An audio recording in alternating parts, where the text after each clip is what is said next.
Hi folks, and welcome to the March edition of the WinUI Community Call. My name is Gabby, and I'll be your host this morning.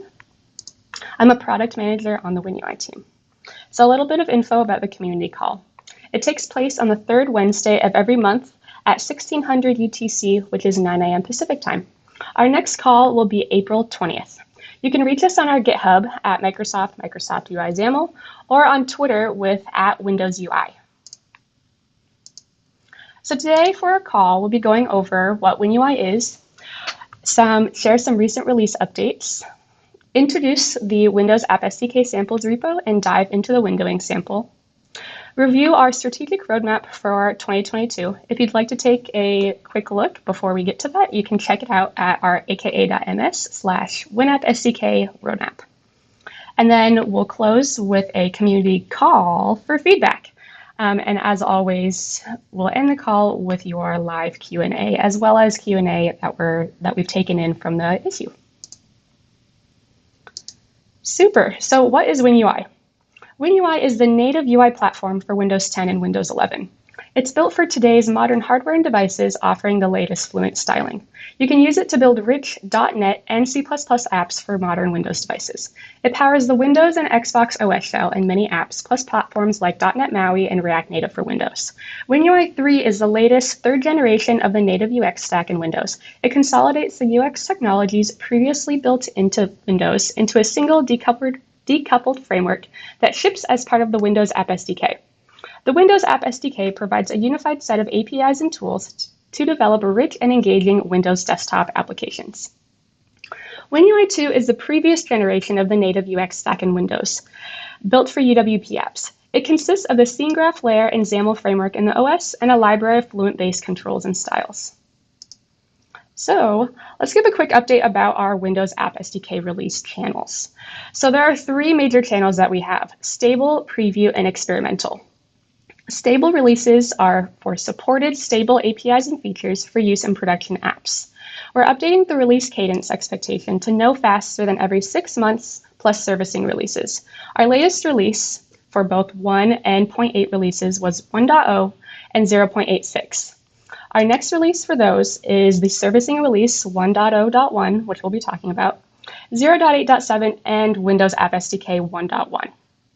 The next channel is the preview channel. The preview channel provides a preview of the next stable release. There may still be breaking API changes between stable and preview. We expect to commit to at least 2 previews per stable version. Our last preview for 1.0 was preview 3, and for 0.8 it was 0.8.6 preview 1. Our next release is 1.1 preview 1 with multi-windowing. Finally, we have the experimental channel. The experimental channel is for features that are in early stages of development. Experimental features may be removed from the next release or may never be released. We expect to release in the experimental channel as needed when requiring feedback for features in early design or prototype stages. Our last release was in August 2021 with the Windows App SDK 1.0. Our next experimental is to be determined as needed. Let's see. Great. So we are servicing. So very, very soon we expect to ship Windows App SDK 1.0.1, which will include critical bug fixes across Windows App SDK. If you'd like to take a look at some of those issues before the release notes are out, you can see them labeled with servicing-1.0.1 in both the Windows App SDK and WinUI repos.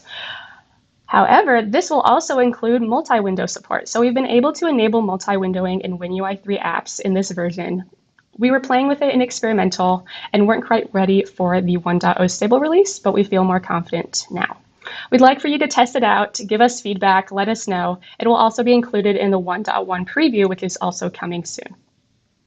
We also have version 0.8.7, which includes several C#.NET performance improvements. So this is following up from 0.8.7 preview 1 release in February. Until 1.0.1 is released, check out our stable release notes at the aka.ms link below. Let's see. Sweet. So we are joined today by Bridget and Sam, both product managers working on Windows App SDK. And they're here to talk about samples.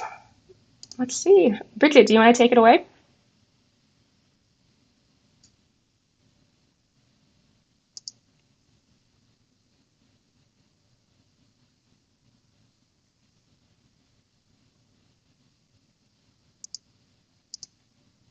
In action. Oops, I'm sorry, Bridget. I actually didn't turn on your audio there, so I don't think folks were able to hear you. Could you restart that? Sorry about that. Yeah, that's okay. So the Windows App SDK samples repo is a set of many small samples that showcase individual WinApp SDK features. They supplement other documentation so developers like you can see features in action. The most complete end-to-end sample being the photo editor, which allows you to choose photos from the pictures library and use assorted effects. Similarly to the main WinApp SDK repo, you can leave and view feedback by opening issues and discussions.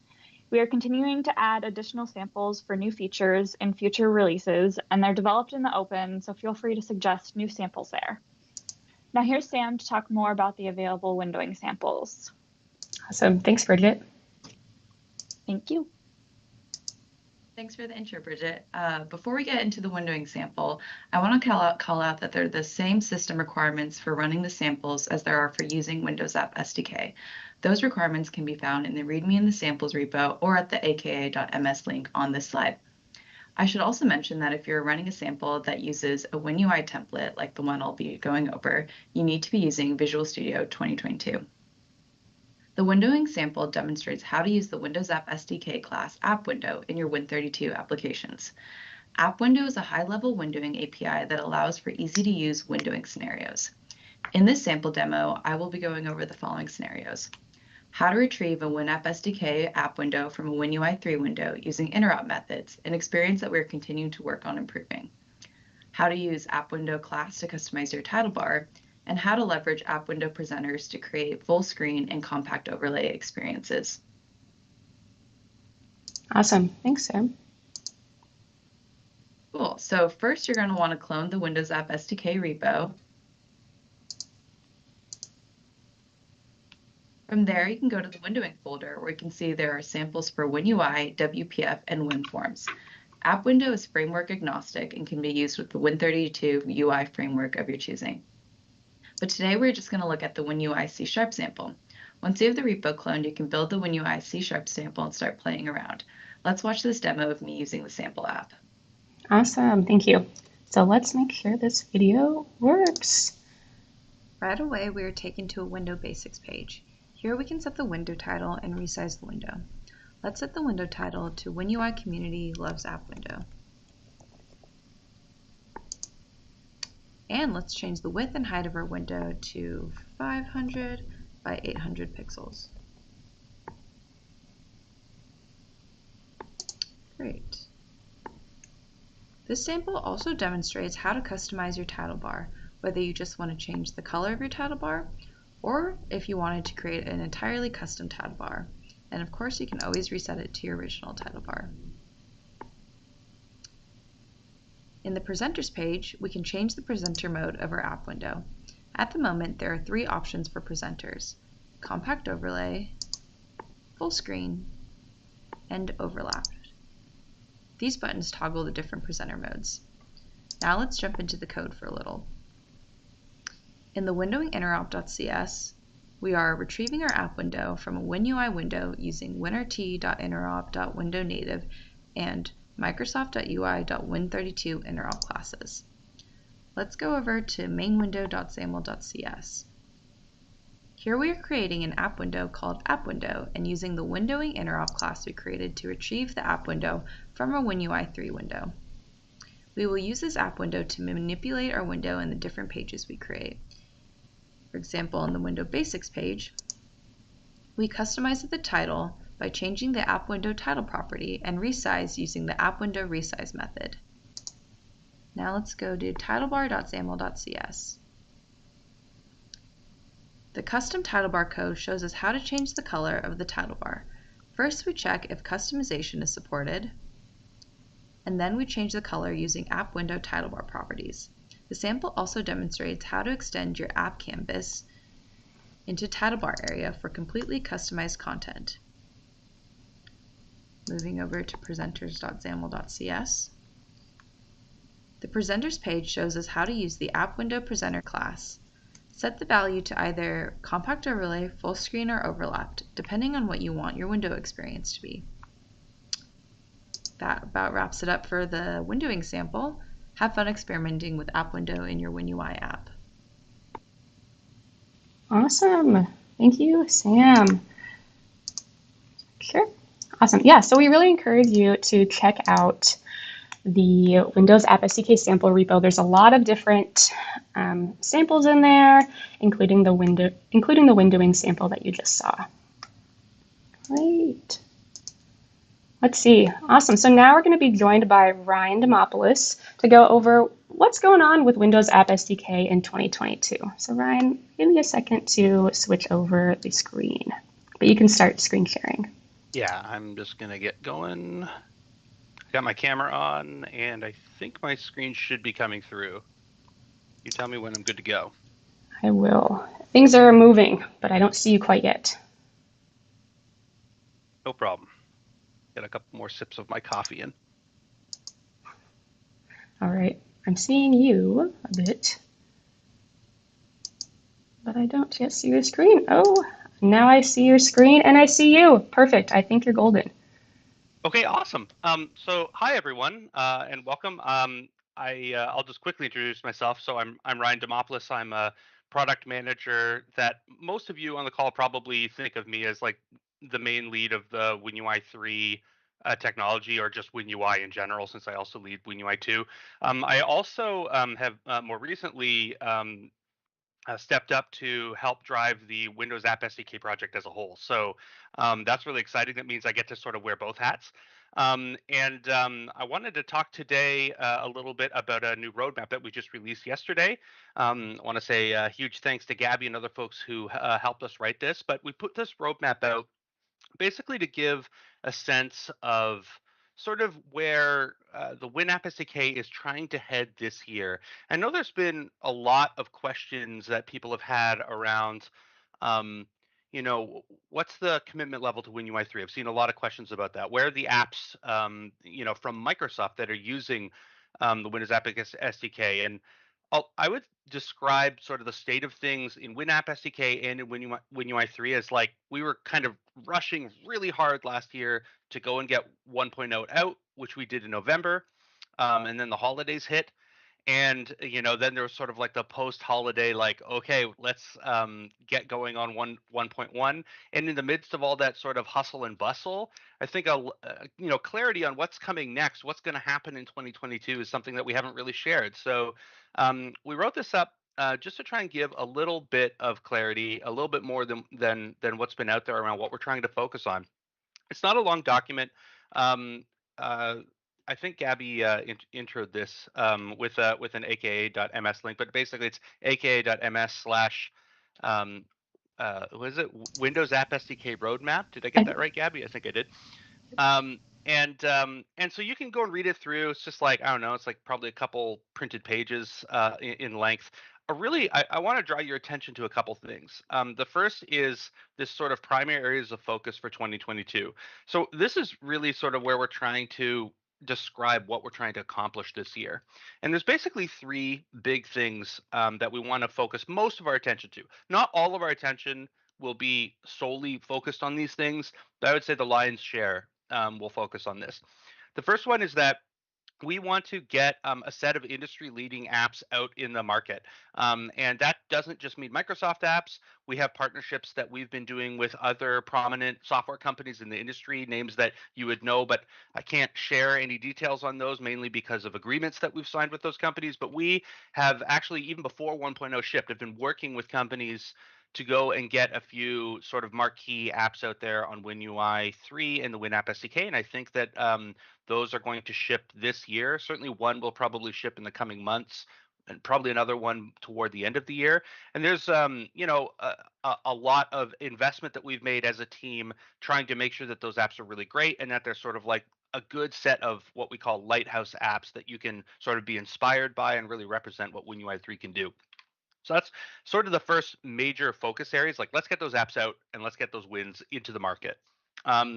The second area that we really need to focus on, and a lot of people have brought this up, they've been saying like, hey, what's using WinUI 3? What's going to be switching over to it? We have UWP XAML and WinUI 2. When does that move over to WinUI 3? We're going to be doing a big thrust. This is probably the biggest bullet of the three in terms of like focus this year. We're really going to try and expand WinUI 3 usage in Microsoft's own products.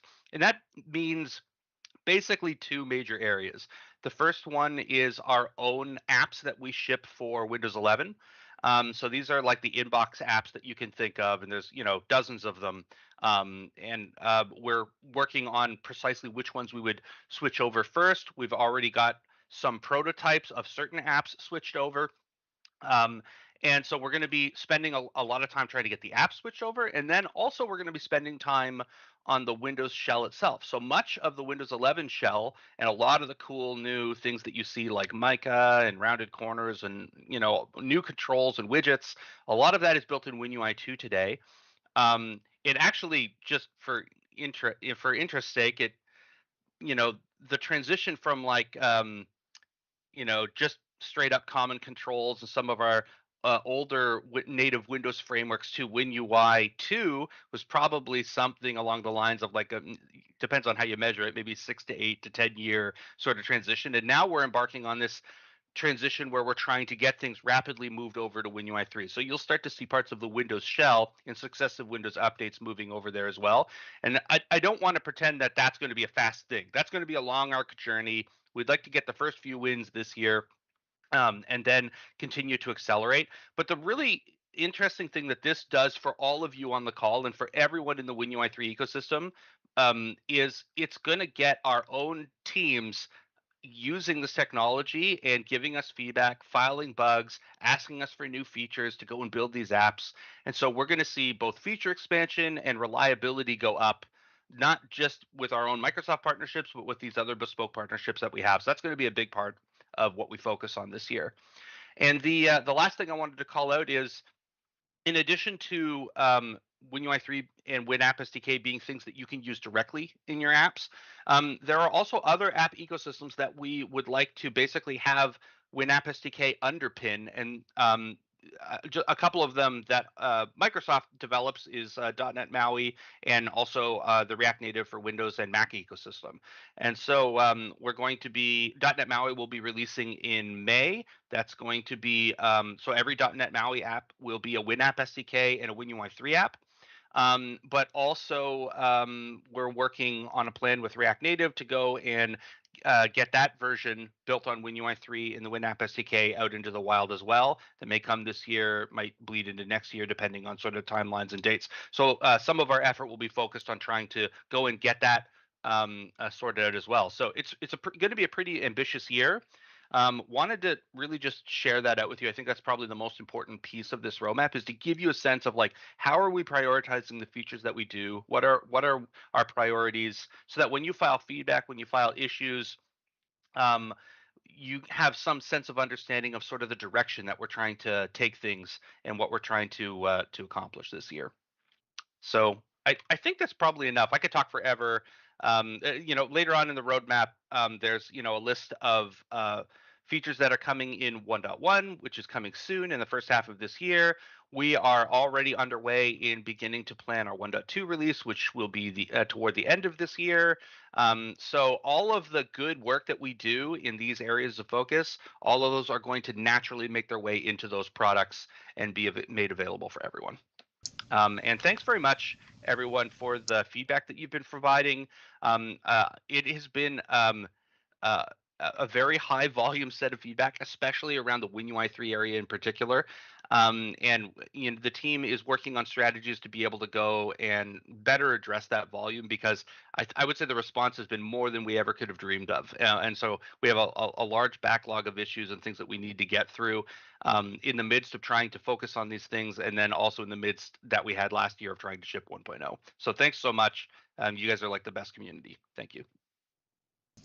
Awesome. Thanks, Ryan. It's great to see what's coming next.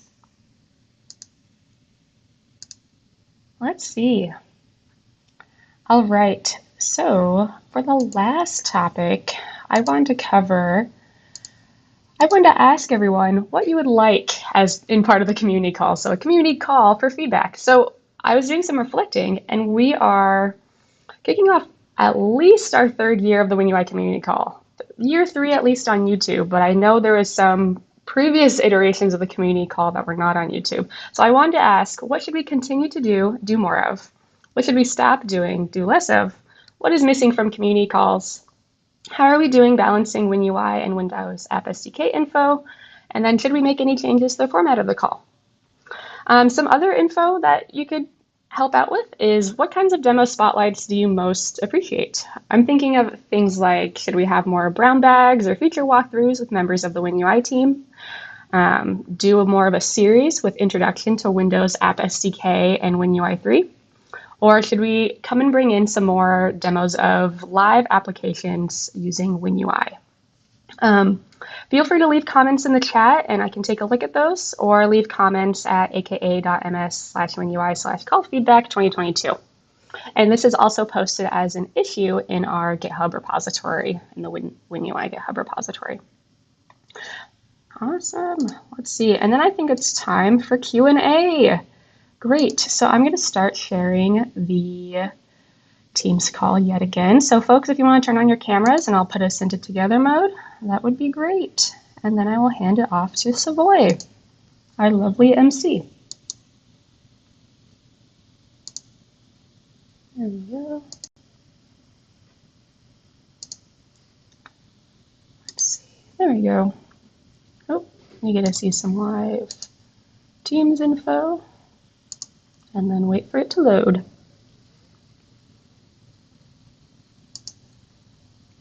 All right, I'm seeing some folks.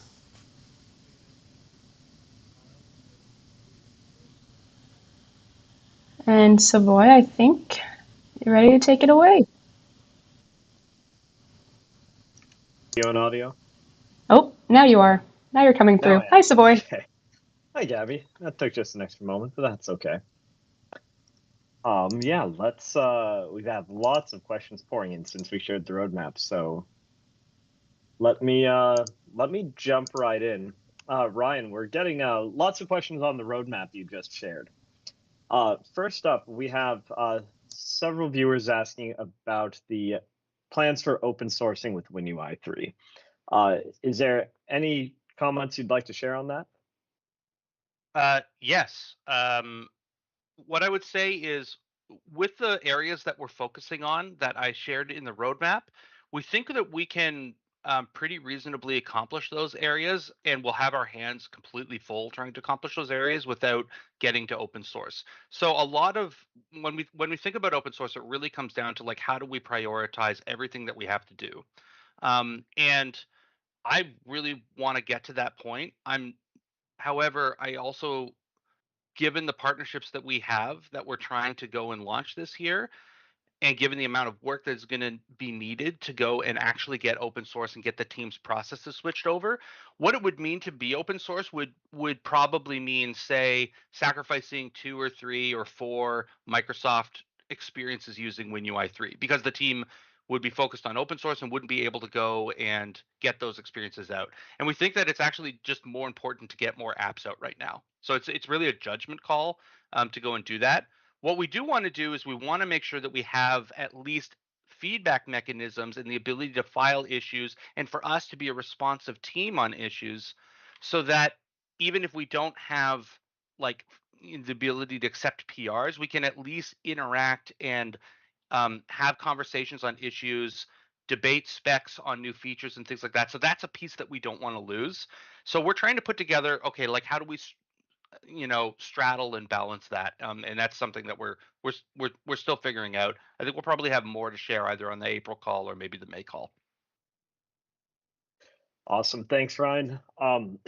Aki Tech Gaming is also asking if we have word on when we expect media controls to arrive for WinUI 3. So I mentioned on the roadmap that we're still planning 1.2. I would be surprised if media controls weren't available then. And actually, even though I don't have a demo in hand to show right now. We had an aspiring dev on our team go and do a prototype of media controls, and so we already kind of have it working. I mean, it's got some problems, and like some of the buttons are nonsensical and things like that, but we've already sort of in some sense begun it. I'm pretty confident it'll be coming this year. Fantastic. I'll just keep them rolling for a moment, then give you a breather here. That is, can't get this thing out of the way. I can't see the name of who asked it anymore, but there's a question on when Mica support is coming and if that's expected in this year's roadmap. Sure. It's actually right on the roadmap, and it's coming in 1.1. Perfect. All right. And last, Ryan, is John's asking if we can comment on progress towards Win2D integration. Yeah, Win2D is something that I think we eventually will want to get integrated in. I wouldn't say it's like a super high priority thing that we're looking at. You know, the team that works on Win2D is focused on a lot of other important things. So it'll probably happen when it happens. I think we'll have a conversation about it for 1.2. But you know, I wouldn't say it's like a high priority thing. At least that's not how it's viewed internally. If that's the wrong way to think about it, I'd love to hear some examples as to why. But I could see it being. Oh, excuse me. I think my Teams just crashed. So I will rejoin the call. Sorry, folks. Give me just a second.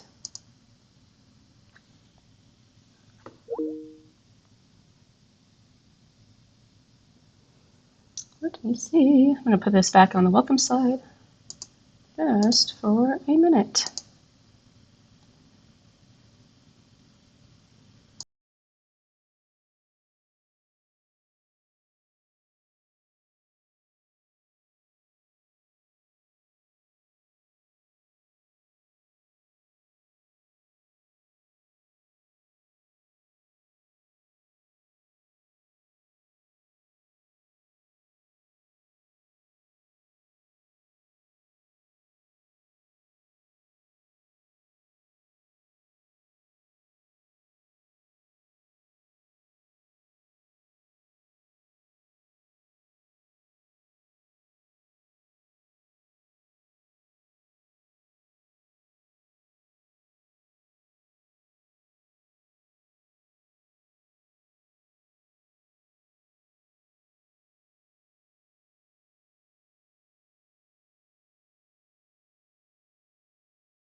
All right, we are back. Okay, so I think we are back and good to go here, Scott and folks. Sure. Okay. So sorry about that.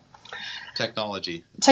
So I think last I heard that Ryan was mid answering a question, but I missed any questions that happened right after that. And I think our community did as well. So, Yeah, can you re-ask that towards question? the end of the Win2D question. Oh, are we live again? We are live again. Awesome. Ryan, I think we mostly had it captured, but we cut out in the middle of that question on Win2D integration. Not sure if you wanted to share the last few words or even just the whole answer you had on that one. Yeah, I think the quick summary is we definitely would like to move Win2D into the WinApp SDK at some point. We haven't been viewing that as like an urgent thing to do. And so like it'll probably be on the pile of things we consider doing for 1.2. I don't know whether it will be like ranked really highly to go and do that. If there's like a really solid reason why anyone feels like that's a must for them, I would definitely like to hear that feedback. But my guess is it's probably post 1.2. Perfect. Thanks, Ryan. And the question we'd started to dig into when we cut out a little bit was there's a question for Scott that it sounds like Scott was better able to summarize than I was. If you want to continue with that one there. Right. I think PJ MLP. I'll take both of your questions more or less together. I'll address some of it, and then I want to hand off to Mike Hilberg to address some of the other part. First of all, let me acknowledge the frustration. Understood. There are a lot of moving parts here. We're standing up a brand new stack, and a lot of that is under the hood. We don't see it with new Windows APIs that are being developed. It's infrastructural, it's new repos, it's NuGet packaging, and so on. And not to make excuses, but just to say that there's a lot underpinning WinUI 3. A big part of that is the move of .NET. .NET 5 pulled out built-in support for Windows runtime projections in C# in the runtime, and that necessitated the creation of a new projection technology, CS-WinRT, which is now fairly stable. You bring up the point, PJMLP, that we're only seeing a couple commits per day across some of these repos. In some cases, that's because they are stable. C++ WinRT has been very stable now for a couple of years. C# WinRT has recently become that, and we're focusing mostly on performance tweaks, performance tuning there. But there are still major portions of the Windows App SDK WinUI 3 that are in internal repos, and you're not going to see that kind of activity there because that's internal. Without getting into the OSS question, some of that's been answered, and that's still a question. But at some point, when the repos become open source, then of course you'll see a lot more activity from the WinUI 3 development team there. Regarding the rewrites, we're conscious of that. Of course, we're aware of that, and part of the challenge there is to find the resourcing to bridge the gaps between existing stacks, as well as to make sure that we are focused internally on the priorities that our customers have. And we've been working towards that internally to make sure that we are, to use a somewhat unsavory term, dog fooding our own work, so that we are seeing the pain, as some people in the chat have mentioned, of some of this technology. Mike, I was hoping maybe you might be able to jump in and address some of that, some of the ways in which we're trying to unify and put our own internal development process in the queue, so to speak, so that it gets prioritized with our customers' needs, and so that we feel the same experience that the customer is feeling, as well as maybe if you've got some comments on bridging the gap. That was one of the goals we had with Project Reunion. We've sort of stepped back a little bit from that, but we still acknowledge that that's a need to bridge the gap between desktop and UWP development. So Mike, if you got some comments there you want to dovetail in, that'd be great. Sure. It's actually something that comes up frequently in this call of what Microsoft technologies are using WinUI, and it's something we want to get experience. We want to be working with both external and internal to get the experiences, so we can figure out how to prioritize the improvements to be made. There's a lot of things in Windows that are using WinUI 2 today as UWP apps or as XAML islands and a desktop app. And so that's helping us a lot. And then we're getting similar experiences, moving those over to WinUI 3 and WinApp SDK. For example, somebody just recently just this prototype converted Paint over, and there's some experiences that are more difficult. That was an experience that went relatively straightforward. There's a couple of tools, or there's a tool and a fork of a tool for helping convert C# apps over.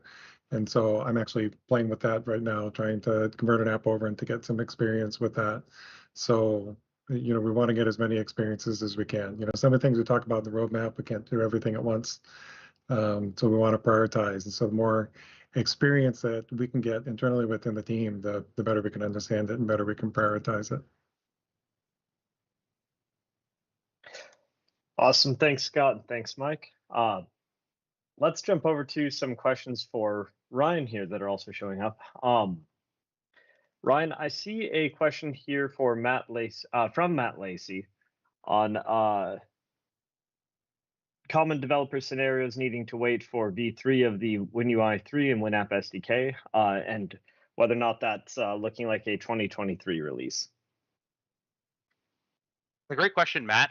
I think to answer that question, it's probably good to give maybe a high level overview first of like what WinUI 3 is trying to aspire to be, or what WinUI in general has always tried to aspire to be. It's really trying to make sort of like a premium or best in class experience app that's running on Windows. And I would say like premium from like a consumer perspective. So, like if I'm just a regular Windows user, I use WinUI, it feels awesome. It feels modern, it looks cool, it animates cool, feels like it embodies, all the neat stuff that I'm seeing in commercials on Windows 11 and stuff like that. It's got that feel. Um, that's really the you might say the mission or like the end state that we want to go and get to with WinUI. And so already right there, even forgetting about where WinUI 3 development is, we're already at a place where not every app wants that. Some apps, they don't highly index on like a really great deep experience. And so there's going to be things that WinUI 3 is never particularly geared toward. And in some, so that's one category. In terms of getting to the place where we want to get to, which is like if you want to be a really high end, great premium experience app, I would say some of that can be done already now. And some proof of that will be coming when we ship some of these lighthouse experiences that I talked about when I was talking about the roadmap. We have some pretty cool looking apps that have already made quite a bit of progress here. One internal one that we have been partnering with is the Your Phone team for the Your Phone app. They have a version of WinUI 3 that looks pretty slick. It has not yet been released, but it's a development that we're doing internally. But we've got some external ones that are really slick too. And so there's already quite a bit that you can do there. The capability will increase as we go. I would say 1.1 is going to be 1.1, and the 1.01 servicing that Gabby talked about is going to add a pretty big capability with multi-windowing, which is really sorely needed.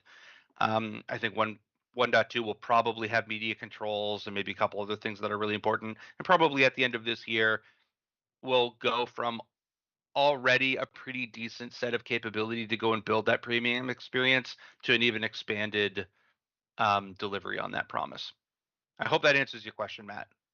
But I also want to make sure that I set the context that like WinUI 3 isn't going to be, it's not going to be a replacement for every previous app framework. That's not really ever been its goal.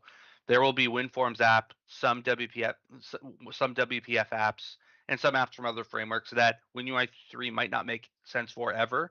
And those apps can continue to use those technologies. I think .NET MAUI will also be an interesting offering for them as that comes out and matures. So there's, we definitely realize that we operate in an ecosystem where there isn't just one UI framework and everyone just uses that one. I hope that that's clear. Awesome. Hey, Savoy. Thanks. Oh, yeah. I'm just going to interrupt real fast. It looks like we're having, and I can tell we're having some video lag issues. So to optimize on audio, I'm going to turn off incoming video, but keep live captions on, just so we can make sure that we can hear everybody's answers clearly. If you also want to turn off your videos, that should also help me out. And then we should just be able to have, I see it changing, and hopefully this will help out my computer. Let's see, it's changing. All right. Thinking that's looking good. Thank you. Awesome. Please continue, Savoy. Sorry about that. Oh, no problem. It's important to keep our quality high so people can hear us. I have a question for Bob here. Bob, on the subject of title bars, we have someone asking if interactive content in custom title bars is on the to-do list. They say UWP supported it just fine, which it did, but in WinUI 3, the title bar feels the need to simply consume all input is what they're mentioning here. Yeah, so with the custom title bars, we've made some improvements in the 101 servicing release, and we wanted to start out and focus on just ease of use. That the custom title bars were not easy to use, and We had a lot of feedback on people just not getting that right, and issues with Z-order, and the issue with the caption buttons and drag and drop, and a number of things. So we really focused at first on just getting that default experience quality and making them easy to use so that they just work. And so that's coming in the next servicing release. We do have, we are looking at placing controls. So whether it be a button, or whether it be a search bar, or a custom menu, or some of the other things onto the custom title bars, we are looking at that and getting parity and making it as easy to use and as full functionality as UWP. We just wanted to focus on the ease of use and just getting the default experience good first, then expanding it into the custom controls. Fantastic. And Bob, there's another question here just around the same time that asked if interactive content is on the custom title bar roadmap. I think maybe was that something you just mentioned already? We are looking at that and are looking to get that in sooner rather than later. Fantastic. All right. Let me kick it back over to Scott for a moment here. Scott, Simon is mentioning some build slowness, if that's a topic that you wanted to dive into.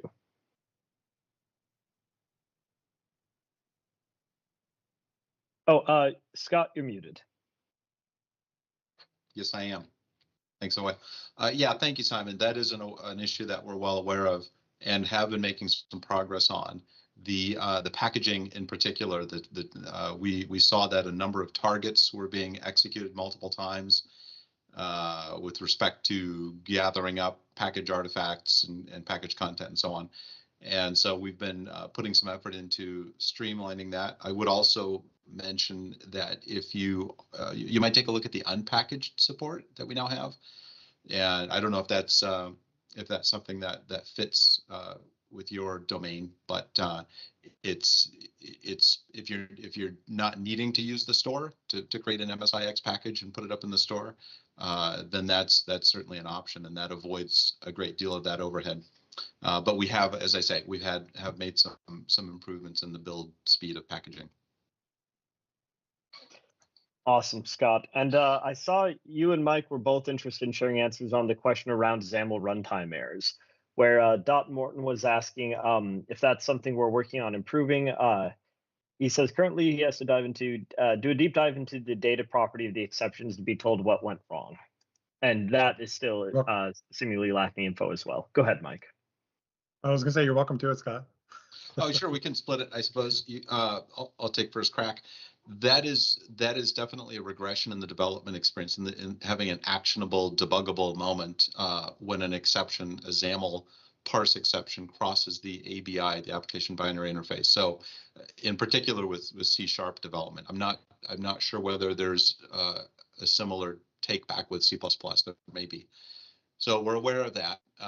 What you used to have with UWP development is you'd have a much more useful debuggable moment. You'd have a detailed description of the exception. You'd have the stack.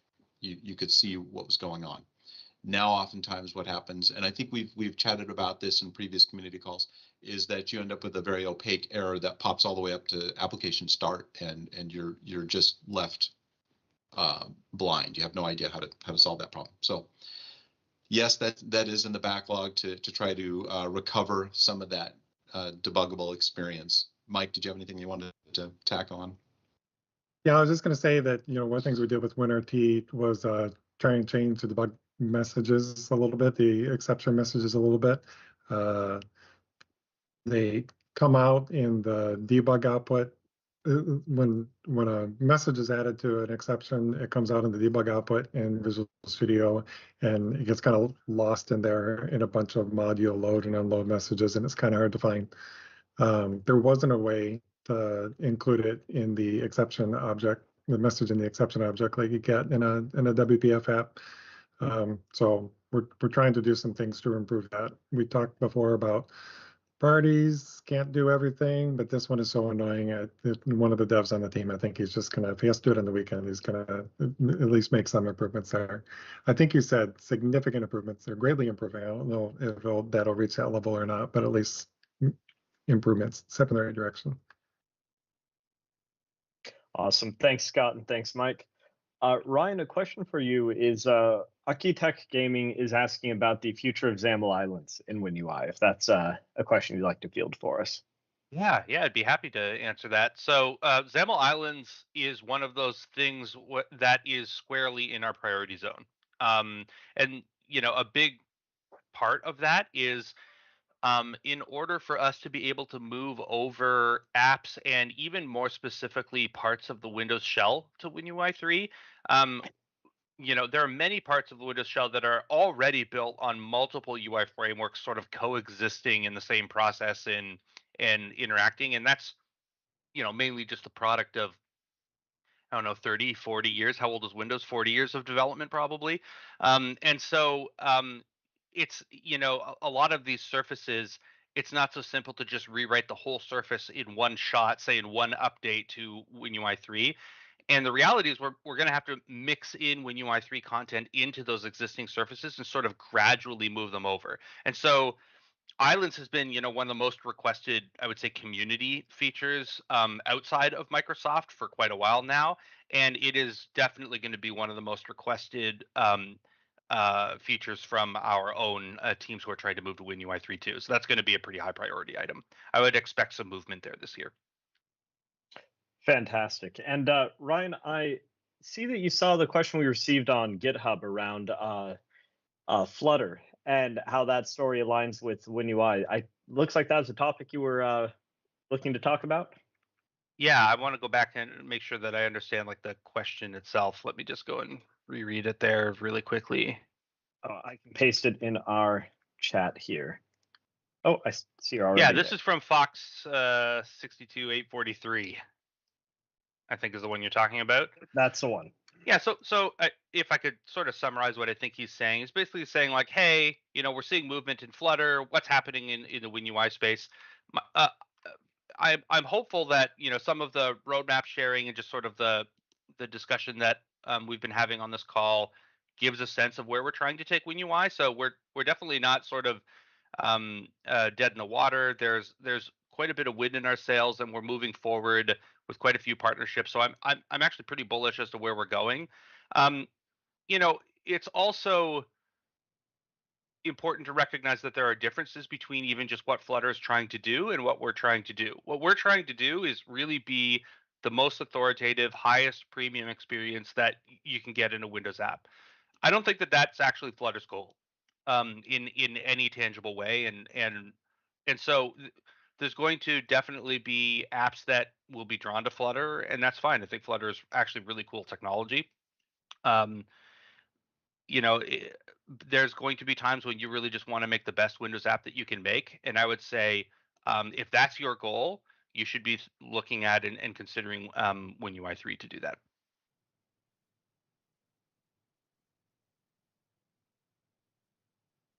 I see somebody just wrote in the chat too.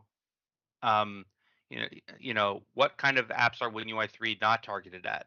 It's a good question. It's in the same way that it's hard to construct any sentence that says, that like it's hard to like say in one sentence sort of what types of apps are they good is WinUI 3 good for or not good for. And so the way I usually talk about it is like premium experiences. I would say apps that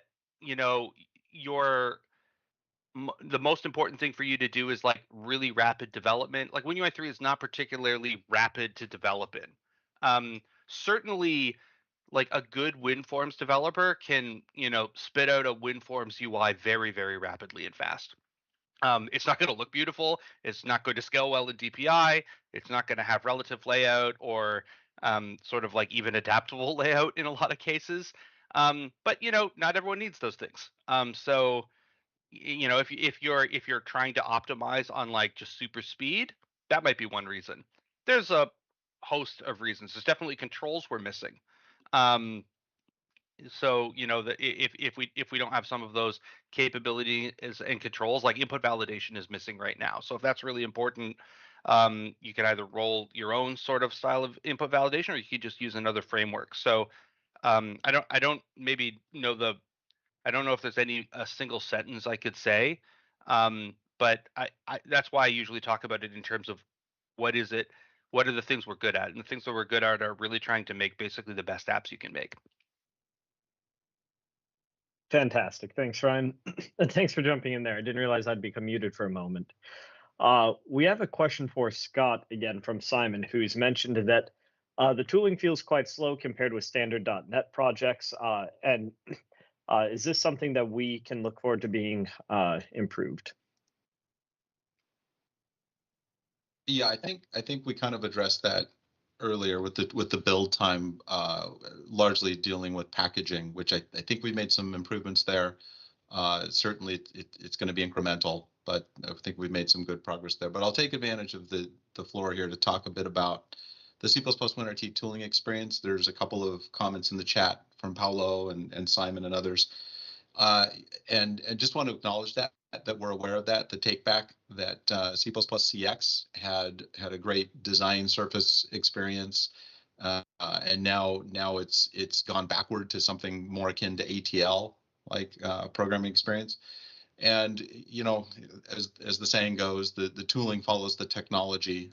Getting this spun back up in Visual Studio is a priority for us. It's on the backlog to try to recover some of that experience, and we know how painful it is. This is technology that we do use quite a bit internally on the Windows code base. So whenever we produce a C++ WinRT runtime component, we're aware of the bad experience there, of the frustration of having to hand carry the skeleton sources from the generated component output, and there's just not a good incremental inner loop dev experience there for working on a component. So we hear you, and it's on the backlog, and we do want to make some improvements there.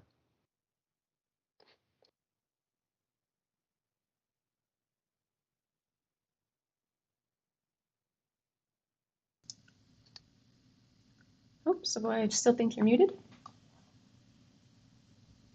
Thanks, Gabby. Sorry about that. I was trying to wake myself up with some coffee and didn't want everyone to have to hear that. Let me not do that again. Scott, while I have you here, a question from Dot Morton that was left over from our last call was around the VS test regression for unpackaged apps. Is that something that you're refreshed enough to talk about here? Yeah, I was trying to find whether there was an issue open on the VS test, the MS test repo.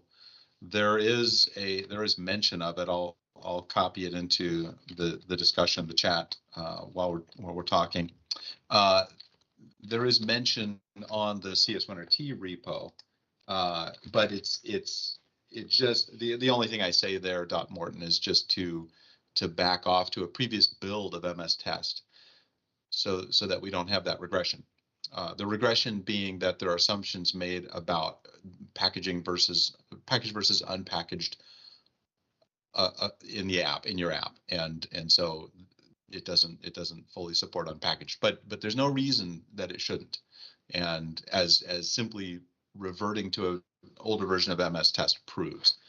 So please follow that up, Dot Morton. And if you need to open an issue on that, I apologize. There should have been an issue opened from day one on that, and I'm not sure if there is, but there's a workaround, and that's to back off the version of MS test you have, but we should get that fixed.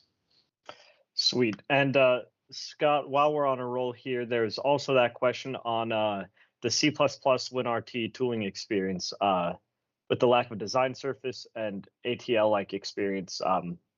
Take back from CS or CX. Just saw that was something that you may have comments on.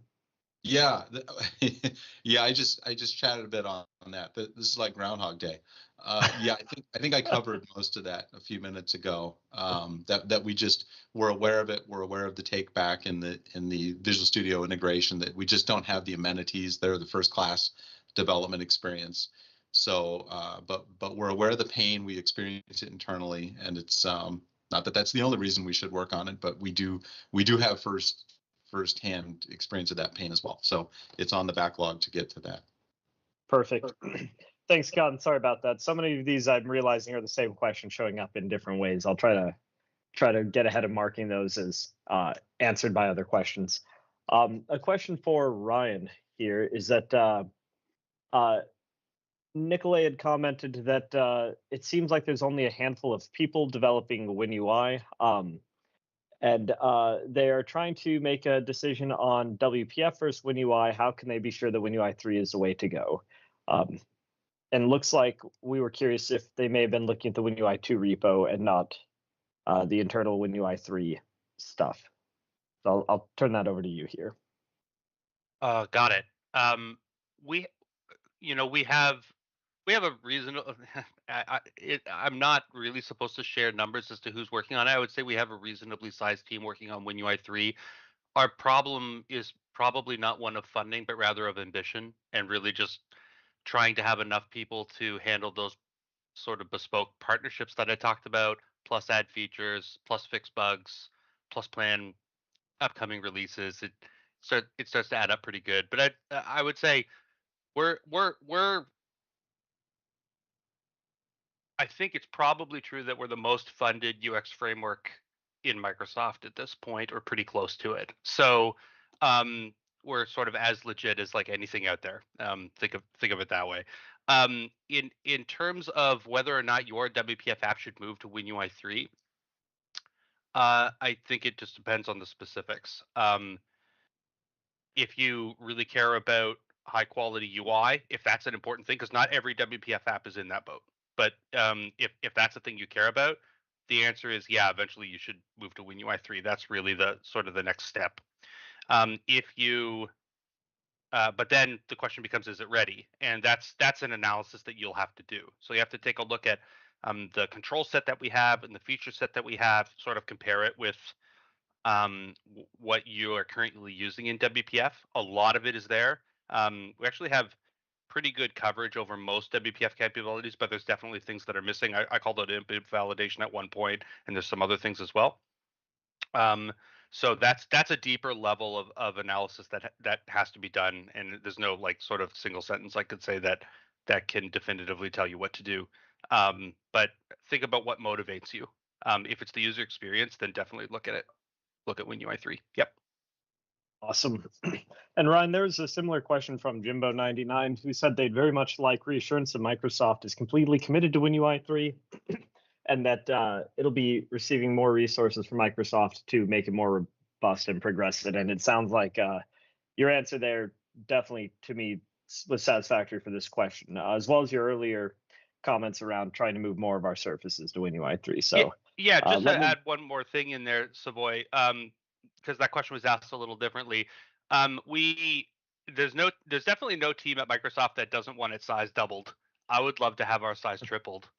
But I think we have what we need to succeed, and we are the native Windows platform, period. WinUI is the native UX framework, and WinApp SDK is the native platform.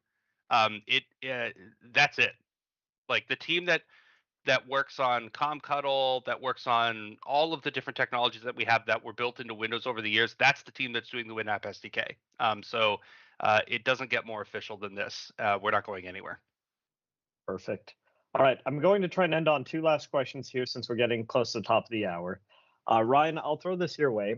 Zers is asking, what happened to the 1.1 experimental builds? Will there be a hard date for when we'll be able to use any of those builds and what will ship with it? I realized I thought this question was about our experimental build schedule, but I think this is perhaps more about 1.1, which I'm thinking the roadmap maybe answers. So I think we maybe covered this, but let me know, Ryan, if there was something in there that you thought would be worth talking about. Yeah, I think Gabby had a slide on this earlier. We haven't done very many experimentals on 1.1. I think that probably the main reason for that is sort of hangover from the holidays, and then also a pretty compressed time frame for 1.1. We're trying to get it out in the first half of this year, and so we're definitely working hard to even just get the stable out. And so it's been difficult to also spin out a bunch of experimentals. We will have previews coming, so you'll see preview releases soon. Perfect. And for the last question here, I'll toss this towards Gabby, maybe Ryan as well, where Kevin Gallahan asked if discussions can be added to the WinUI repo. They note that it works well for the Windows App SDK, and there's a +1 on that from 7 Miles saying discussion board is great. I know we have discussion issues that can be filed, but I'm wondering if these folks are looking perhaps for more of a monthly discussion topic or something similar, if we're familiar with what's being asked for here. Yeah, it's a great question. And it's definitely something that I've been thinking about because in the Windows App SDK repo, the discussions, they can have much better threaded comments. It's a more centralized place to do those kinds of Q&A topics. So I think that's a great idea. And it's something that I'll look into for the next month for sure. Because we just have to look into transitioning all of our existing discussions to that discussions tab or figuring out a way to best address both. So yeah, great idea, great feedback. Thanks. Awesome. Okay, well, we're right at 10 o'clock here, so thanks to our community for jumping in with great questions here and giving us some hearty discussion, and thanks also to our team members for fielding all these questions at such a rapid pace. I know several of them have been technical, so thanks to all of you for what felt like a great discussion today. I'll turn it back over to Gabby to close out our call here. Awesome. Oh, and I will mention, I almost forgot to do this. If you had a question that we did not get to, please always feel welcome to post it to our WinUI repo so that we can cover it there. Otherwise, we try to keep a backlog of questions we missed so that we have them available for next month's call as well. So looking forward to seeing you all again in a month's time. Take it away, Gabby. Awesome. Thank you, Savoy. Yes, thank you so much for everybody for joining us on this call today and being flexible with some of our technical issues. It was great to see all of these great questions, comments, and I hope you're able to learn a bit more about our release cadences, our upcoming releases, our roadmap, and the Windows App SDK samples repository. As always, feel free to leave feedback. As Savoy said, leave feedback, open questions, and we really look forward to seeing you next month. Awesome. Great. Bye.